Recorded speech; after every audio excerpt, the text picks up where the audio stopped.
Instagram. J'espère que tu vas bien. Tasse de café pour t'accueillir ce matin tranquillement. Donc ça c'est toujours l'introduction pour les personnes qui regardent en différé parce que les personnes qui arrivent en live vont venir petit à petit. J'espère que vous allez bien ce matin. Pour moi c'est la dernière ligne droite avant de partir en vacances et je voulais un petit peu venir papoter avec vous ici.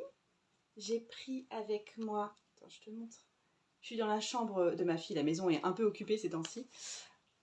J'ai pris l'ordi parce que j'ai plein de notes dont je veux te faire part. Donc j'ai pris vraiment mes notes avec moi parce qu'il s'agit vraiment ici d'entrer dans une discussion, que je prenne la parole sur des choses que je voulais vraiment vous communiquer. Coucou Carole, coucou Marianne, je suis toute contente de vous voir là.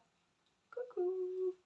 Donc on parle aujourd'hui, prenez-vous du café si vous voulez, etc. On va pas sortir le tarot pour aujourd'hui, c'est pas le but non plus. Ce sera le cas un petit peu plus tard cette semaine. En fait, ici, ce que je vais faire, je voulais vraiment te donner une perspective et un éclairage vraiment nouveau sur les épreuves que tu rencontres et sur tes échecs. Parce que ces temps-ci, j'ai aussi pas mal de... Je me suis posé des questions sur moi-même, sur ma façon de gérer les échecs, sur une autre façon de les voir. Et j'ai aussi pas mal de personnes dans mon entourage qui me disent « Ouais, voilà, j'ai essayé ça et ça n'a pas marché, etc. Est-ce que tu trouves que c'est normal? Qu'est-ce que je n'ai... » Enfin voilà. Il y a ce truc de « Est-ce que je laisse tomber? Est-ce que je laisse pas tomber ?» Et je voulais vraiment venir en discuter avec toi ici. À savoir aussi, ici c'est un live sur Instagram, donc c'est ouvert vraiment à tout le monde, mais après sur le groupe Psychotarot, c'est un groupe Facebook qui est uniquement réservé aux personnes qui ont déjà pris certains de mes services, certains de mes programmes. Je vais poursuivre vendredi par un atelier tarologique qui sera la suite de ce live en fait. Donc ce sera à 9h, c'est vendredi. Et si tu n'es pas encore sur le groupe Psychotarot, alors que tu as pris des programmes avec moi, tu viens me voir en message privé, moi je te donnerai le lien du groupe Facebook et voilà. Et puis tu seras sur le groupe Facebook et tu pourras suivre l'atelier tarologique avec moi, puis avec tout le groupe. Ce que je veux aussi faire ici, parce que j'ai reçu d'autres questions pour les personnes qui voulaient rejoindre éventuellement le Voyage du Fou, qui est mon parcours sur toute une année à travers tous mes programmes. Donc je vais aussi venir faire un petit point en fin de vidéo sur le Voyage du Fou. Et je viens juste regarder, Laure, tu dis, j'étais juste en train de penser à toi. Ah yes, bah tu m'écris après, j'avais oublié ce live, génial. Ok, et tu m'as dit, je voulais t'écrire. Mais écris-moi, pas de souci, sinon tu peux intervenir ici si ça concerne le sujet du jour qui est effectivement une perspective sur l'échec. Et surtout dans le domaine où je sais ici que vous êtes toutes, vous avez toute une attirance pour la spiritualité, vous pratiquez toutes plus ou moins la loi d'attraction ou le développement de vos projets à travers le tarot. Donc ça vous touche particulièrement vous. Et en fait, je pensais qu'il était nécessaire de vraiment faire un approfondissement sur le sujet de l'échec ou des ratés ou des épreuves ou du ça marche toujours pas, tu vois, parce que oui, vos plans échouent parfois et c'est hyper désagréable à vivre. Tu vois, tu avais le projet de rencontrer l'amour et tout compte fait, les 2 premiers rendez-vous que tu as eus, et ben c'était des hommes qui finalement n'avaient qu'un désir de sexe et toi c'est pas ce que tu voulais, donc tu étais un petit peu déçu des rencontres que tu as faites. Tu vois, tu as tendance à dire non mais ça vaut le coup tout compte fait, l'amour tout court c'est pas pour moi, peut-être que je vais jamais vivre avec quelqu'un. Ou peut-être que toi tu as voulu te mettre au sport, tu t'es dit que tu allais faire de la Zumba et en fait à la Zumba tu t'es trouvé tellement nul parce que tout le monde partait à droite et toi tu partais à gauche et que voilà, et tu t'es dit oh mon Dieu mais la cata quoi, juste le sport c'est pas fait pour moi. Ou qu'est-ce que j'avais pris comme exemple aussi? Peut-être aussi que tu es entrepreneuse, tu as voulu développer un nouveau service. Déjà, ça te demandait un gros paquet d'efforts et d'énergie d'oser proposer un nouveau service. Et tu as fait un post sur Instagram par rapport à ça. Et tu as fait ce post sur Instagram et ben ta maman, elle a aimé le post. Et ta meilleure copine. Et c'est tout. Et tu vois, ce genre de truc, ça peut être vraiment désespérant et on se trouve nul et on est confronté à notre propre échec ou au truc. C'est même pas forcément des échecs, c'est aussi le truc de mais ça marche pas, tu vois, genre j'ai rien à faire là. Donc ici, attends, je vais juste... Ah, et la lumière fut. J'avais oublié d'allumer la petite lumière.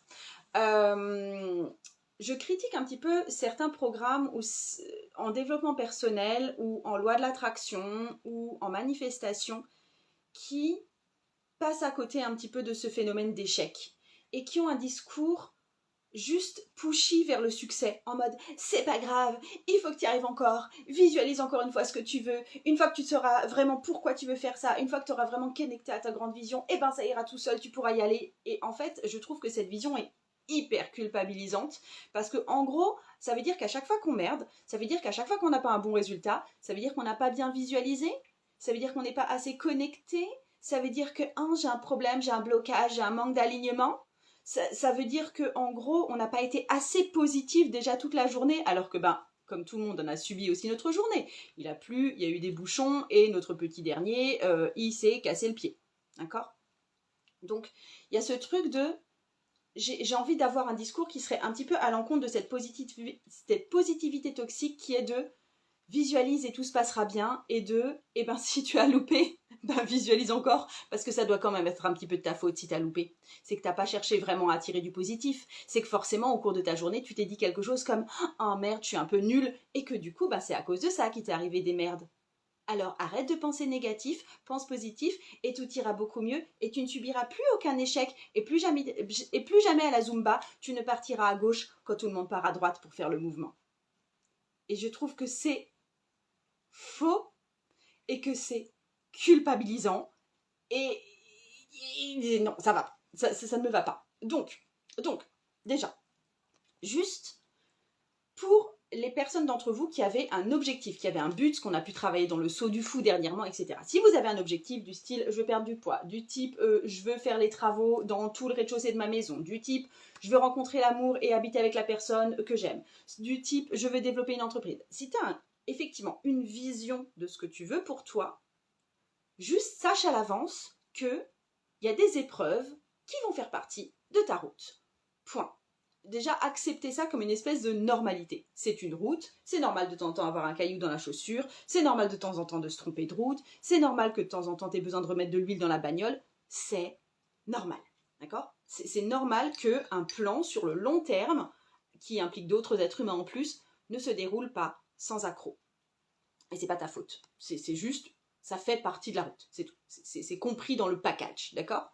Et en fait, quand tu es face à un échec ou face à quelque chose qui ne marche pas, effectivement, tu as fait ton post Instagram dans lequel tu as proposé ta super belle offre et en fait, il n'y a que ta maman qui a répondu, tu as deux options là-dessus. Tu as toujours deux options face à l'échec. En tout cas, quand tu es dans le monde un petit peu de la spiritualité, etc.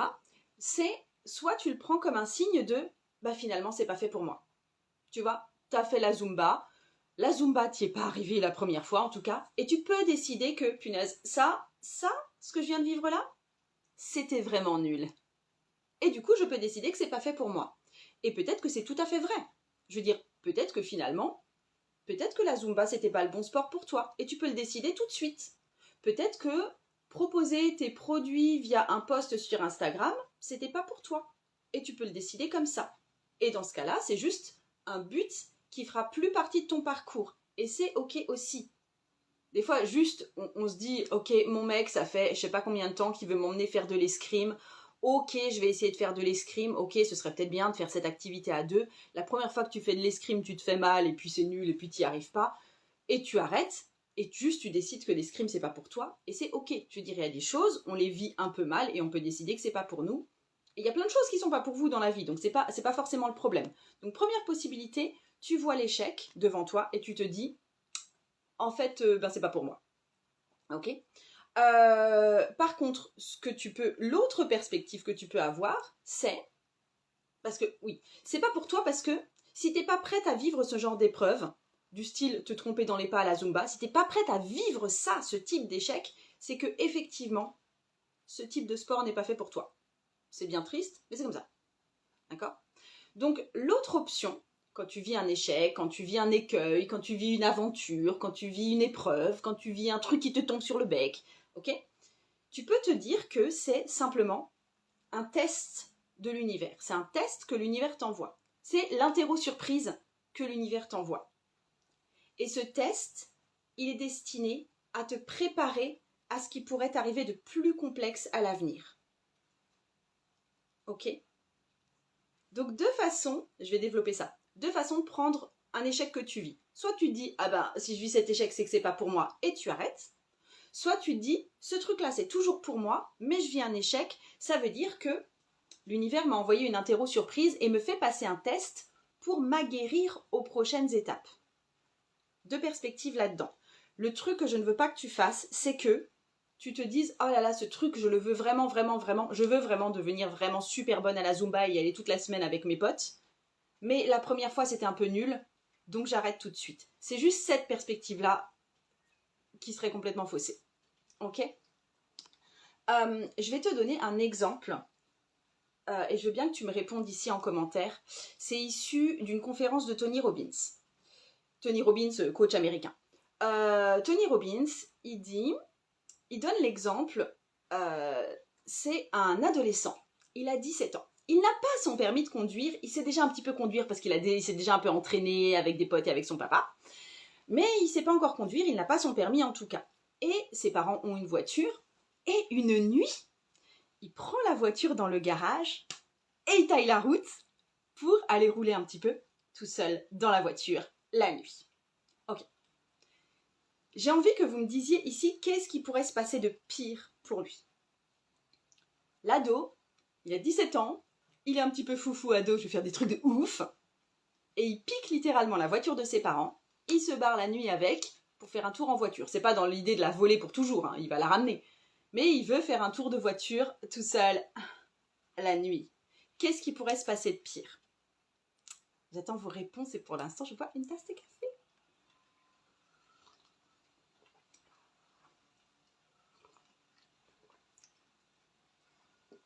Alors, oh, vous ne me répondez pas encore. Coucou! En général, ce qu'on m'amène et ce qui peut se passer de pire, c'est il peut avoir un terrible accident, il peut tuer une autre personne, il peut mourir lui-même. Effectivement, c'est l'accident, mais l'accident qu'on voit en mode grave. Pas l'accident genre j'ai arraché le rétro d'une autre bagnole, tu vois. Le pire accident avec vie engagée, la sienne et une autre. Ok, rien de grave s'il ne rencontre ni flic ni accident. Non, mais je veux dire ce qui peut se passer de pire. Donc pas quelque chose de grave. Mais après, Laure, je te donne raison. Parce que la perspective que Tony Robbins donne là-dessus, c'est que ce qui peut se passer de plus grave ce soir-là où il pique la voiture, c'est qu'il ne se passe rien. Et en gros, qu'il ne soit pas testé par l'univers. Ce qui peut se passer de mieux, pour lui sans doute, c'est qu'il se prenne un petit échec dans la gueule. Du type, les flics l'arrêtent et il passe un petit peu le reste de la nuit en garde à vue. Il arrache le rétro d'une autre bagnole. Il se prend le panneau stop et du coup, il a un phare cassé, il a l'air bien con. Ses parents ont capté qu'il était sorti et ils le punissent. Ça, c'est des petits échecs et ce serait pas mal que ça lui arrive. Parce que si ce type de petits échecs ne lui arrive pas et que finalement, oui, il prend la route et juste à rien qui se passe, et il rentre et il est content et il est en mode « j'ai fait un tour en voiture » et c'est tout, la prochaine soirée où il fait ça, il va peut-être aller sur l'autoroute. Et il va prendre peut-être avec son meilleur pote et sa petite copine. Et là, le résultat peut être vraiment grave s'il assure pas. Donc, de la même façon que si vous avez ce rêve d'avoir un truc qui est assez massif, vous allez être testé pour que ça vous rende plus capable pour la suite des événements. Lui aussi, ce mec qui prend la voiture, son grand rêve, c'est juste de pouvoir conduire tranquillou et d'être libre et d'emmener peut-être d'autres jeunes en soirée. C'est ça, sa vision.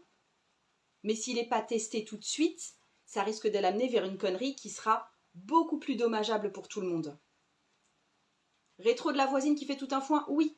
Mais tout ce qui est là, effectivement, le rétro de la voisine qu'on a arraché et la voisine qui pète un câble, c'est considéré comme un petit échec et bien plus petit échec que mourir et faire mourir soi-même ses potes ou plus une passante, tu vois. Donc, c'est dans ce cas-là où je vous dis, les échecs vont vous être utiles sur votre route pour pouvoir vous réajuster, pour pouvoir vous aguerrir, pour pouvoir développer des muscles.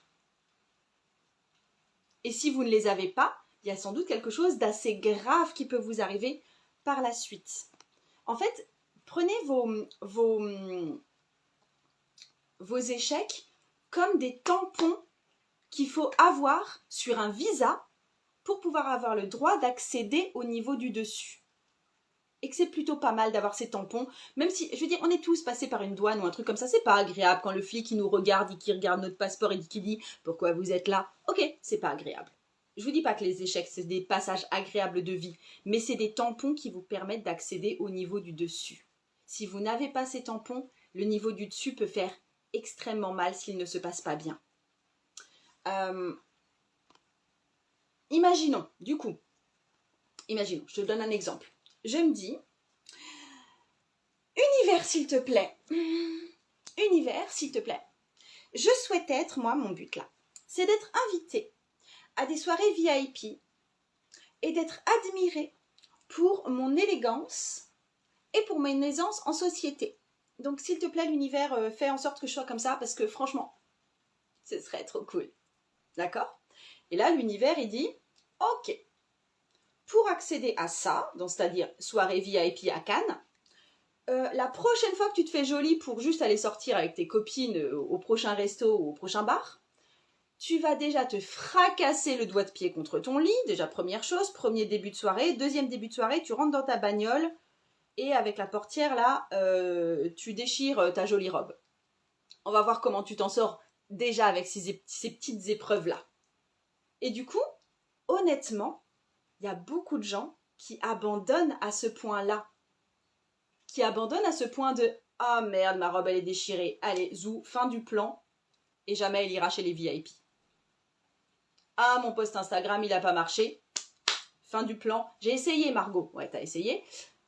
Et voilà, et jamais je pourrais développer une affaire qui tourne sur Instagram. Ok. Beaucoup de gens se cassent les dents sur le tout premier test et ils n'ont pas leur tampon. Et il y a d'autres personnes qui diront « Ok, bon, je prends sur moi, je gueule un bon coup parce que je me suis fracassé l'orteil. Ok, c'était pas sympa. Je pleure un petit peu. Ok, et ensuite j'entre dans ma voiture, ma robe est déchirée. Ok, mais j'ai quand même envie de sortir, j'ai quand même envie de me faire la plus belle possible, j'ai quand même envie de me voir mes copines. Je rentre dans la maison, je change de robe ou je recouvre vite fait celle que j'ai et j'assure la soirée. Ok, et dans ce cas-là, je suis tamponnée pour l'étape suivante parce qu'il va m'arriver d'autres choses dans mon parcours.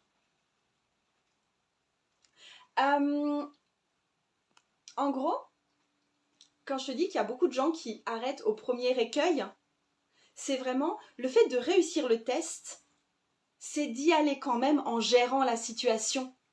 Et du coup, là, l'univers, il se dit, elle y va quand même malgré ces 2 trucs que je lui ai envoyés dans la figure pour la tester, pour lui faire son interro surprise. Bon, ok, bah elle a l'air de gérer, je vais la laisser aller plus loin, et je vais lui mettre par contre une petite épreuve un peu plus loin. Ok ? Donc ça va déjà beaucoup vous allez vous lâcher la grappe pour l'échec, à arrêter de voir ça comme le truc négatif que vous avez attiré. Oui, vous l'avez attiré comme vous avez attiré un tampon sur votre visa parce que vous en avez besoin.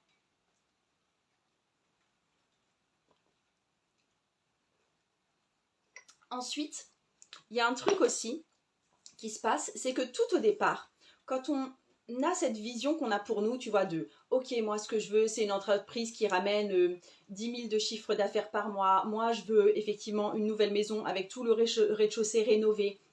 Moi, ce que je veux, c'est m'installer avec un homme et tous les soirs, on parlera ensemble et ça se passera super bien. » On a en fait une espèce de vision fantasmée de ce que ce sera dans le futur et du parcours qu'il faudra faire pour y arriver. Et c'est normal d'avoir cette vision fantasmée et c'est complètement sain. Parce que c'est ça qui nous met dans notre enthousiasme, c'est ça qui nous met dans notre envie d'y aller. Tu vois, il y a vraiment cette envie qui est derrière et il y a cette espèce de fraîcheur et cette espèce d'innocence dont on a vraiment besoin pour continuer à avancer. Donc c'est une période quand on est vraiment très connecté à un rêve, qu'on est sur ce fantasme, qu'on ignore en fait les épreuves qui vont nous tomber sur le coin. L'enthousiasme domine à ce moment-là et on est encore complètement inconscient des efforts que ça va nous demander. Et c'est très bien. D'accord ? Je suis tombée il n'y a pas très longtemps sur un podcast d'un mec qui avait lancé une start-up dans le business des assurances. Et il le disait très clairement. Il disait, ok, ben moi j'avais envie de ça, je me disais que c'était une super bonne idée, que c'est un marché très concurrentiel, machin chose. Mais je veux dire, si j'avais su à quel point c'était compliqué au niveau législatif, jamais j'y serais allée. D'accord. Il est en mode, mais genre jamais j'aurais fait ça. Mais une fois qu'il est lancé, et une fois que, en fait, toutes les épreuves ne se sont pas présentées d'un coup, les épreuves se sont présentées au fur et à mesure, et elles sont devenues de plus en plus compliquées aussi au fur et à mesure. Une fois qu'on est vraiment lancé, et une fois qu'on a dit qu'on voulait faire ça, on y va. Mais l'innocence de départ pour se lancer est quand même nécessaire. Il y a besoin d'être inconscient du niveau de difficulté de la chose. Sinon, juste, vous n'y allez pas. Et le premier échec, ou les premiers échecs, oui, font mal. Je veux vraiment que vous reconnaissiez que c'est quand même pas... Même si on arrive à bien les prendre, les échecs, et se dire, ouais, ok, c'est mon interro-surprise, mais n'empêche qu'une interro-surprise ne fait jamais plaisir à recevoir. D'accord Et tu vois, pour moi, quand je propose des choses pour les professionnels, en fait, je travaille de temps en temps avec des solopreneurs qui sont dans le domaine spirituel. C'est des gens qui proposent des services dans les domaines spirituels. Il y a toujours une énorme différence de questions entre les personnes qui ont déjà des revenus grâce à ça, qui ont déjà fait quelques ventes, qui ont déjà rencontré pas mal de leurs clients, tu vois. Les questions que ces personnes-là me posent, elles sont beaucoup plus réalistes parce qu'elles ont passé certaines épreuves. Elles savent ce qui fait mal, elles savent ce qui n'a pas marché pour elles, elles savent où est-ce qu'elles se sont pris les pieds dans le tapis. Et du coup, elles posent des questions qui sont super réalistes et auxquelles, honnêtement, c'est plutôt facile de répondre pour moi parce que les questions sont très très dirigées. Et au contraire, les personnes qui ont envie de se lancer, mais qui ne sont pas encore lancées, qui n'ont pas encore eu de chiffre d'affaires, qui n'ont pas encore eu plus de 4 vrais clients, tu vois, elles posent des questions qui sont liées à des peurs de choses qui finalement ne se passeront pas. Ou des peurs de choses qui, oui, vont peut-être se passer, mais ce sera jamais vraiment un problème. Ou des peurs, où, tu vois, il y a une inconscience des vrais problèmes qui vont se présenter pour elles. Et c'est normal. C'est juste normal. Et c'est, tu vois, en fait, cette perspective de je connais pas à l'avance les épreuves et les échecs que je vais vivre, c'est ce que vous avez vécu quand vous avez peut-être environ 14 ans. Et que vous vous demandiez, quand je vais faire l'amour pour la première fois, ou quand je vais faire l'amour pour la 7e fois avec mon amoureux, j'imagine que ce sera comme ça. Et t'as aucune idée finalement de comment ça va se passer en vrai, et les vraies épreuves que tu vas vivre, et les vrais échecs que tu vas vivre, et les vrais moments bien que tu vas vivre. Et c'est normal.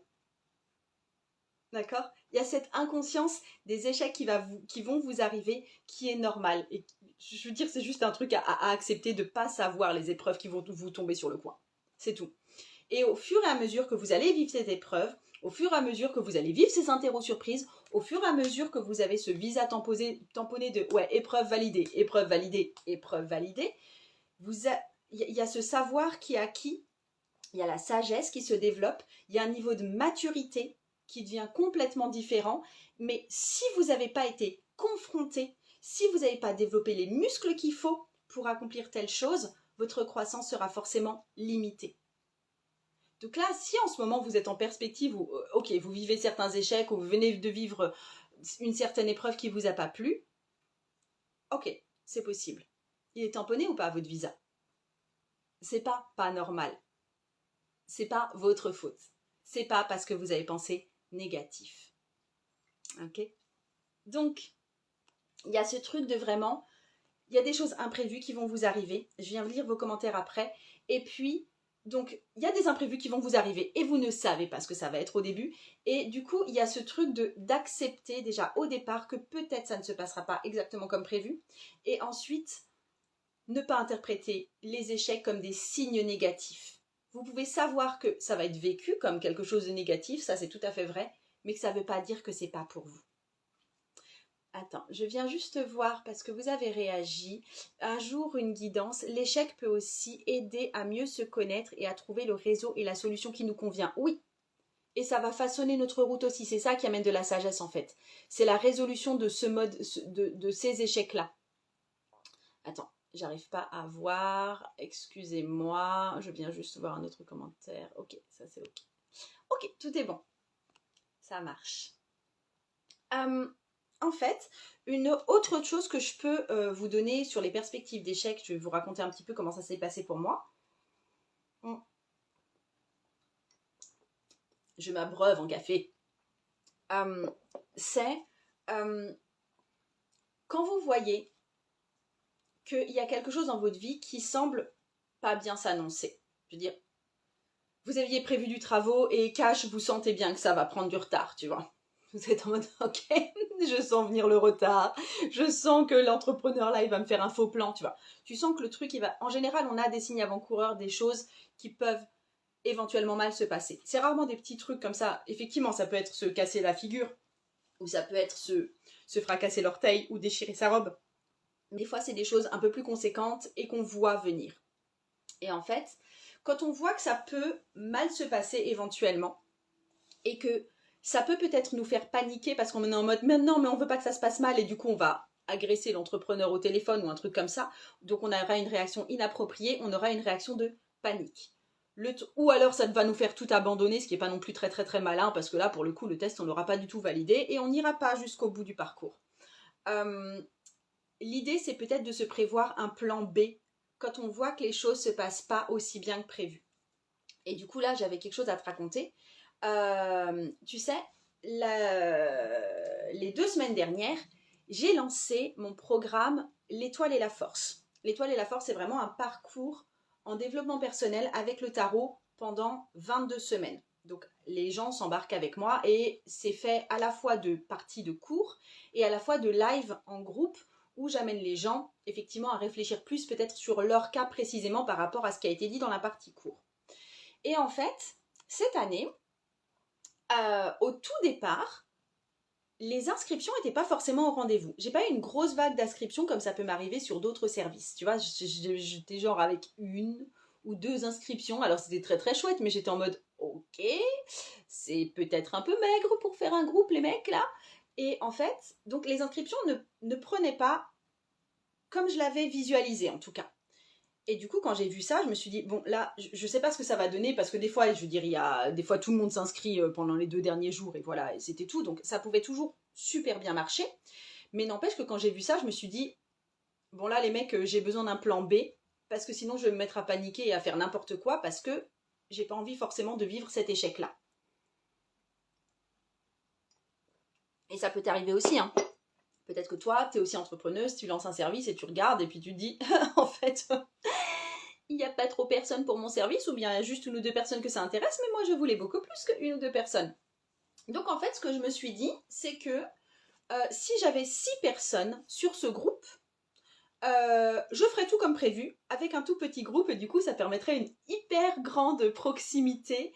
Tu vois, j'arrivais à me dire que pour 6 personnes, mais j'allais me réjouir, vraiment, de servir ce petit groupe. Et du coup, je savais que si je partais avec 6 personnes, j'allais connaître chaque personne de façon assez intime. Du coup, là, l'idée me plaisait. Je me disais, 6 personnes, c'est ok pour moi, j'assure le coup.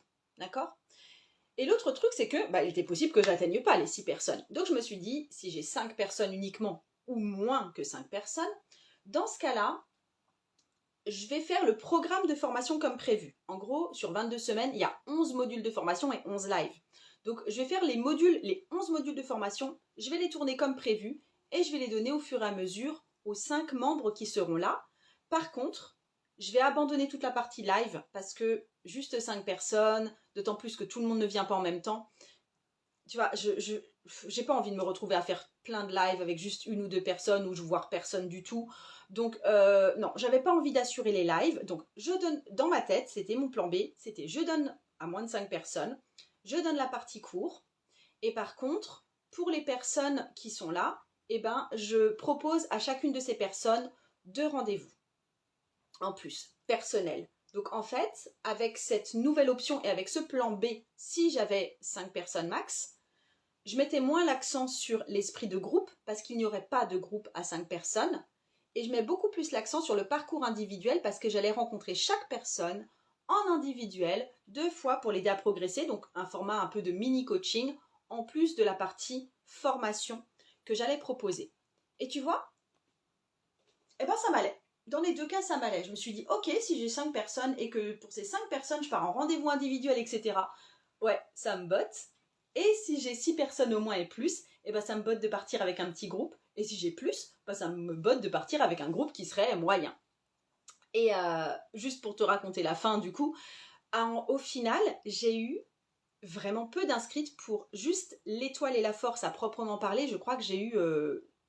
j'ai plus fait le compte parce qu'en fait, il y avait autre chose qui s'est passé. Je crois que j'ai eu 3 personnes et que, en fait, la grande majorité des personnes qui étaient très intéressées pour rejoindre l'étoile et la force ont plutôt souscrit au Voyage du Fou, qui est le parcours sur tout un an, dans lequel l'étoile et la force est inclus. Donc ils ont préféré prendre une formule plus longue et plus chère en faisant l'étoile et la force. Et là, j'ai eu du monde par contre. Donc en fait, des inscrits purs étoile et la force, j'en ai eu très peu, mais des inscrits au Voyage du Fou, qui du coup font l'étoile et la force, oui, c'est beaucoup plus nombreux. Et on est bien au-delà des 6. Je pense qu'on est là sur un groupe de 12, 13, 14, 15. On est 15 ou 16 ou un peu plus. Et du coup, c'est complètement ok pour moi. Et je suis en mode, hey, je vais pas du tout ce à quoi je m'attendais. Je pense qu'il y aurait beaucoup de moins de monde sur le Voyage du Fou, et beaucoup plus, qui est le programme annuel beaucoup plus long, et beaucoup plus de monde sur l'étoile et la force. Mais en fait, ça c'est encore mieux que ce que je pensais, et c'est trop top. Donc voilà, ça c'était pour la fin de l'histoire, mais n'empêche que le plan B, je l'ai fait dans ma tête. Donc, déjà il y a ce truc de vois les échecs effectivement comme des opportunités d'être tamponnés pour un test et de grandir. Et c'est intéressant aussi avec ça de pouvoir faire un retour en arrière, de voir ce qu'on a mal fait, etc. Comment éviter de pas repasser la même interro surprise parce que ça commence à bien faire, tu vois. Il y a ce truc de je vais revenir en arrière et je vais voir ce que je n'ai pas bien fait la première fois. Et ce truc de si tu n'es pas testé en mode ça peut mal se passer ou ça s'est mal passé, il y a des chances que tu arrives dans une zone où tu es surconfiante. Et ça, c'est dangereux pour toi et pour les personnes que tu emmènes avec toi. Si t'es pas suffisamment testé, tu vas être en mode chill les mecs, tout se passe bien, j'ai fait ma prière à l'univers, donc j'ai pas le permis et je vais vous emmener, vous et vos copains, sur l'autoroute avec moi. Et ça peut être très dommageable et pour toi et pour la sécurité des autres. Donc le but d'avoir ces échecs, c'est effectivement de t'aguerrir et de savoir que tu es mûr pour les étapes suivantes. Hop. Je regarde vos noms et j'aime bien vos noms. Pénélope, tu me dis génial. Ok. Donc, je reprends là-dessus. Je vais te donner d'autres exemples pour nourrir un tout petit peu ça.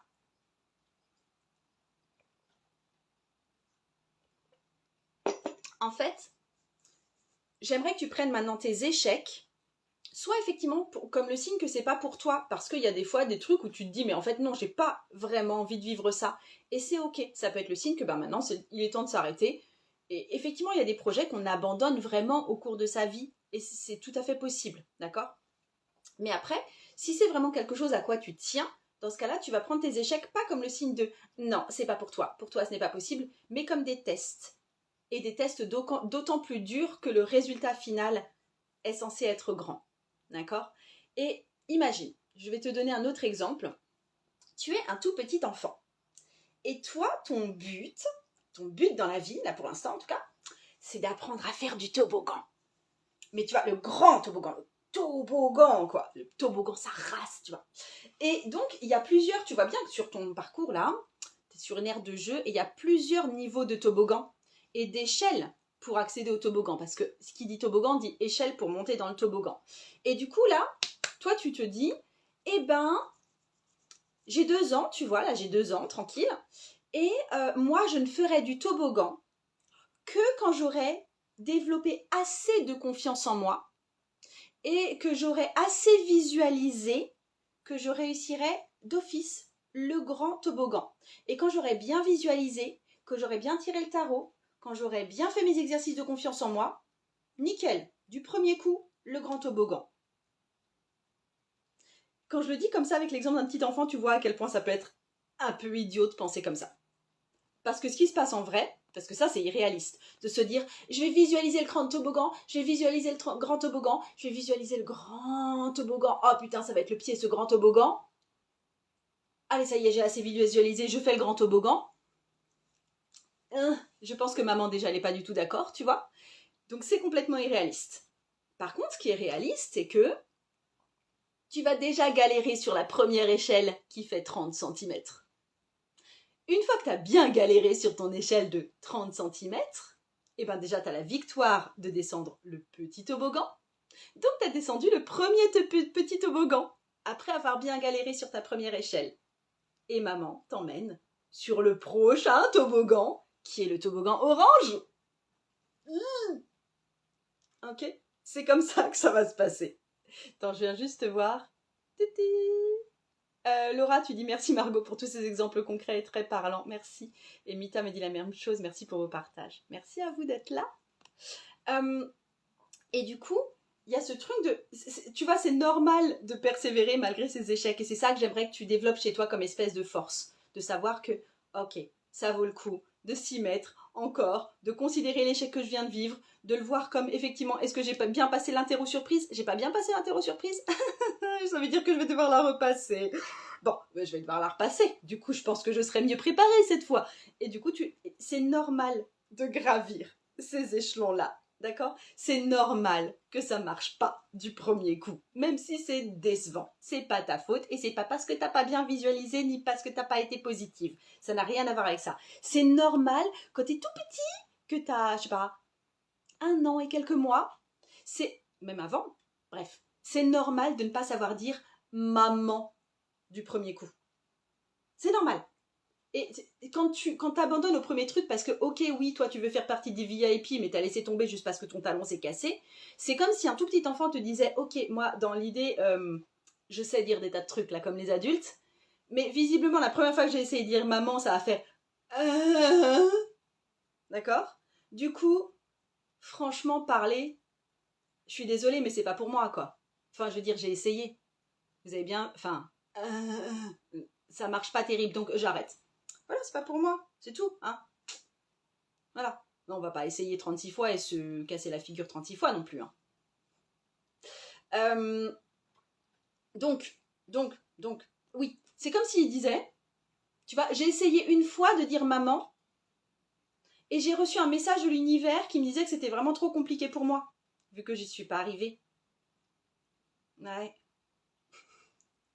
Mais quand on le remet à l'échelle petit enfant, c'est souvent beaucoup plus parlant pour vous. Donc, je t'invite à développer ça dans ta vie, cette capacité d'être responsable de ton parcours et de tes échecs en sachant que ce sera normal. C'est normal si tu veux traverser peut-être toute la France en voiture de devoir t'arrêter pour refaire le plein, de devoir t'arrêter pour faire pipi et d'avoir ton enfant qui dit qu'il a envie de vomir. C'est normal, d'accord? Et tu sais que c'est normal. Pourquoi est-ce que ce serait pas normal pour un parcours plus long pour atteindre des grands objectifs pour toi, tu vois? Donc, tu peux décider, toi, quels projets te font vibrer ou non. Parce que tous les objectifs ne seront pas OK pour toi. Je veux dire, par exemple, moi, je rêve pas de devenir une boxeuse professionnelle.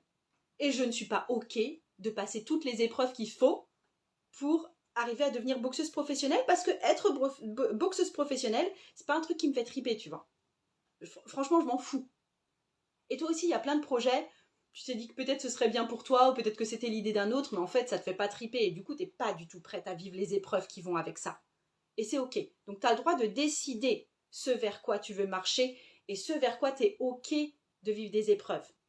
D'accord? Tu peux décider ce qui est important pour toi, mais savoir que pour ce qui est important pour toi, ce sera un parcours de toute façon.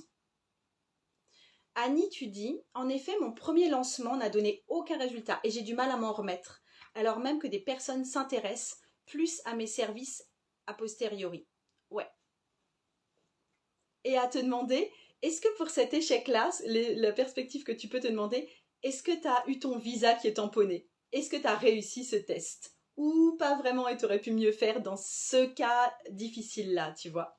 Parce que si tu n'as pas bien gérer l'échec, enfin tu vois, si t'as pas su rebondir après comme il le fallait, etc., enfin comme toi tu l'aurais souhaité, il y a des chances que ça se représente à toi, que l'interro surprise te soit refourni. C'est pas une bonne nouvelle, mais n'empêche que c'est ce qui risque de se passer, tu vois. Tant qu'on n'a pas réussi ce test de l'interro surprise, cette même interro surprise risque de nous être redonnée. Vous l'avez déjà vécu pour des rencontres, pour des boulettes qu'on fait relationnellement, etc. Donc, je vais arrêter avec ces perspectives sur l'échec, mais vous voyez là, le genre de perspective dans lequel je vous emmène, dans l'étoile et la force, c'est comme ça que je vous amène à considérer de façon différente certaines perspectives de vie et pour réfléchir sur vous à travers cette autre façon de voir les choses. C'est pas l'échec, je vis un échec et du coup c'est pas pour moi. Ou je vis un échec et du coup c'est parce que j'ai pas visualisé suffisamment fort et que j'ai pas été assez positive ou je sais pas quoi. Non, échec égale interro surprise. Ok. Ok, Annie, tu dis oui, j'apprends tellement. Dans le voyage du fou, parce que là pour l'instant, l'étoile et la force, les inscriptions sont fermées. Mais par contre, si tu souscris au voyage du fou, qui est le parcours de 1 an à travers tous les programmes qui vont sortir les uns après les autres, si tu t'inscris avant le 11 septembre, tu as encore accès à l'étoile et la force et à tout le contenu, etc. Et tu feras partie du groupe. Donc en fait, il y a l'étoile et la force, les inscriptions sont finies, mais il y a un allongement des possibilités d'inscription pour les personnes qui viennent sur le voyage du fou. Et je viens voir vos commentaires juste après.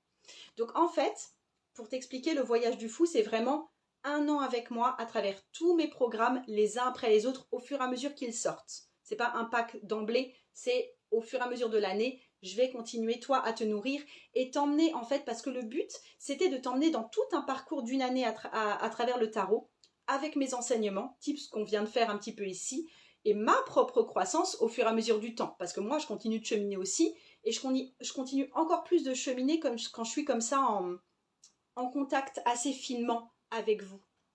Et du coup, tu vas pouvoir développer ton potentiel et développer tes progrès dans différents domaines de vie. Parce que, en fait, là, ces temps-ci, avec l'étoile et la force, on est plutôt sur un axe de, effectivement, comprendre ses échecs, comprendre sa vision, comprendre comment est-ce qu'on peut avancer. Ensuite, on sera plus, par exemple, sur du travail de l'ombre. On va faire aussi plus tard un travail de manifestation. On va faire aussi plus un travail sur la transformation identitaire. On va faire plus un travail sur l'intuition. Mais tu vois, ce sera disséminé tout le long de l'année. Et du coup, le but, c'est de débloquer tous ces niveaux-là sur toute une année. Mais je veux vraiment t'accompagner sur 1 an parce que pour moi, je trouve ça très important de voir la vie comme une progression continue et pas comme juste je vais atteindre ça et après je serai ça. Non, c'est plutôt tout le temps, tout le temps, tout le temps, tout le temps comme ça. Et j'espère que ça durera jusqu'à 102 ans, qui est l'âge de ma grand-mère. Je veux que tu puisses aussi voir les succès que tu vis. Alors déjà que tu aies un endroit pour les célébrer, mais que tu puisses aussi voir ces succès et les échecs comme des parties intégrantes de justement cette croissance et t'emmener dans cette perspective avec moi, ça va t'aider à faire ça. De voir tes échecs aussi comme des opportunités de réussir les interros surprises de la vie et puis de rester dans une mentalité qui soit pas forcément positive, mais qui soit réaliste sur ce qui se passe pour toi et qui soit très proactive, du type quelles leçons je peux en tirer, du type qu'est-ce que je peux faire après ça, du type comment est-ce que je peux rebondir. Ça, je vais t'aider dans ce parcours-là. Donc voilà, si tu viens sur le voyage du fou, tu as accès à l'étoile et la force jusqu'au 11 septembre. Et puis après, le programme de l'étoile et la force, ce sera pour l'année prochaine si tu t'inscris après le 11 septembre. Si tu trouves pas ça, c'est en lien dans mon profil. Si tu trouves pas, tu viens me voir en message privé, je te donne ça en message privé. Si tu veux venir sur le groupe Psychotarot aussi, le groupe Facebook, parce que tu fais déjà partie de ma clientèle et que tu veux assister à l'atelier tarot qui se déroule en lien avec cette perspective sur l'échec, tu viens me demander aussi le lien en message privé. Et j'en ai terminé. Ah non, attends, j'en ai pas terminé, excuse-moi. J'avais des messages et je voulais voir les messages. Rachel, tu dis, est-ce que c'est pas trop personnel de nous partager ton expérience sur la maison d'hôte que tu voulais acheter? Mais pourquoi Enfin, en fait, c'est bizarre comme question parce que, bon, déjà, ça n'a pas grand-chose à voir avec la perspective sur l'échec, mais en fait, je vous partage toujours ce que je veux bien vous partager. Je me sens pas obligée de partager toute ma vie. Vous savez pas grand-chose de ma vie sexuelle. Vous savez pas grand-chose de mon rapport avec mes enfants, mis à part que j'en ai et que je les aime et que je vais voir de temps en temps mon fils à Lille. Tu vois, il y a des domaines de ma vie que vous connaissez pas. Donc, quand je vous partage quelque chose, c'est quelque chose que je suis complètement OK pour partager. Et en fait, je partage aussi plus de trucs perso là dans les groupes peut-être plus privilégiés, donc les groupes par exemple l'étoile et la force, etc. Ils sont en général plus au courant des échecs que je peux vivre par exemple. Un jour une guidance, tu me dis c'est génial, merci beaucoup. Donc non, ça me gêne pas d'avoir partagé à un moment sur effectivement le fait d'avoir voulu acheter un gîte et que ça a été un échec. Et que, mais on était à fond dedans, je veux dire, on était vraiment en grosse démarche, et puis tous les voyants étaient verts, etc. Et ça a été un échec. Et voilà, enfin je veux dire, c'est complètement assumé ça. Oui, Oui, j'ai bien compris, Rachel, t'idée sur la maison que tu voulais acheter et que tu n'as pas pu, je me suis peut-être mal exprimée. Oui, mais ça me gêne pas en fait. Ça me gêne pas de parler pour moi d'un projet que j'ai voulu avoir et qui ne s'est pas forcément bien fini parce que c'est juste vous partager le fait que bah, déjà ça m'arrive à moi aussi et j'ai pas envie d'être dans ce discours de la réussite et la réussite et la réussite de dos et la réussite de profil et la réussite de trois quarts et la réussite sans boucle d'oreille et la réussite avec des boucles d'oreille. Tu vois, c'est pas le but. J'ai pas envie d'être en mode bling bling, tout marche toujours très bien. Et je vous montre aussi comment moi je vis les parcours d'échecs. C'est ok. Et je m'arrête là-dessus. Merci Rachel, tu m'offres une super belle conclusion et tu dis oui justement, t'as bien rebondi effectivement. Ah non mais il y a encore des pourparlers immobiliers, hein. Je développe pas plus que ça parce que c'est un peu plus fin, mais voilà. Je vous embrasse bien fort, je vous souhaite une super journée. Vous retrouvez ça ici sur Instagram et puis sur YouTube également. Et puis tous les liens, soit dans mon profil, soit si vous regardez sur YouTube, ça va être en dessous. Bisous et une belle journée à vous. Ciao.